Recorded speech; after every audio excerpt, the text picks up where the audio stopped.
ఇంగ్లాండ్తో జరుగుతున్న 4వ టెస్టును డ్రాగా ముగించేందుకు టీమిండియా పోరాడుతుంది. 4వ రోజు ఆట ముగిసే సమయానికి భారత్ తమ సెకండ్ ఇన్నింగ్స్లో 2 వికెట్లు కోల్పోయి 174 పరుగులు చేసింది. 311 పరుగుల లోటుతో 4వ రోజు రెండో ఇన్నింగ్స్ ఆరంభించిన భారత్కు ఆదిలోనే క్రిస్ వోక్స్ బిగ్ షాక్ ఇచ్చాడు.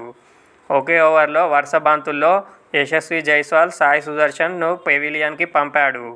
భారత్ 0 పరుగులకే 2 వికెట్లు కోల్పోయి కష్టాల్లో పడింది. దీంతో 4వ రోజే భారత్ కథ ముగుస్తుందని అంతా భావించారు. కానీ కేఎల్ రాహుల్ 87, శుభ్మన్ గిల్ 78 తమ అద్భుత బ్యాటింగ్తో అడ్డుగోడగా నిలిచారు. వీరిద్దరూ 62 ఓవర్ల పాటు తమ వికెట్ను కోల్పోకుండా బ్యాటింగ్ చేశారు.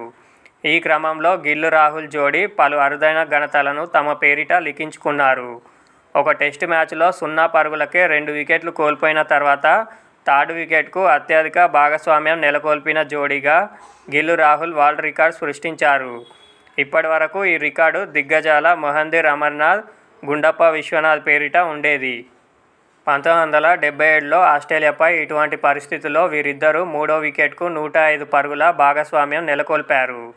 అయితే తాజా మ్యాచ్లో మూడో వికెట్కు 174 పరుగుల భాగస్వామ్యం నెలకొల్పిన రాహుల్-గిల్ జంట 49 ఏళ్ల తర్వాత ఈ రేర్ ఫీట్ను బ్రేక్ చేసింది. కాగా ఇంగ్లాండ్తో జరుగుతున్న ప్రస్తుత టెస్టు సిరీస్లో శుభ్మన్ గిల్, రాహుల్ ఇద్దరూ 500 పరుగుల మార్కును దాటేశారు.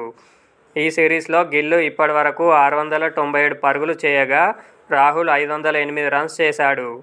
విదేశీ గడ్డపై ఒక టెస్టు సిరీస్లో ఇద్దరు భారత బ్యాటర్లు 500కు పైగా పరుగులు చేయడం గత 54 ఏళ్లలో ఇదే మొదటిసారి. వీరికంటే ముందు 1970-71 విండీస్ పర్యటనలో భారత మాజీ క్రికెటర్లు సునీల్ గవాస్కర్, దిలీప్ సర్దేశాయ్ ఈ ఫీట్ సాధించారు. ఆ సిరీస్లో సునీల్ గవాస్కర్ 774, దిలీప్ 642 పరుగులు చేశారు.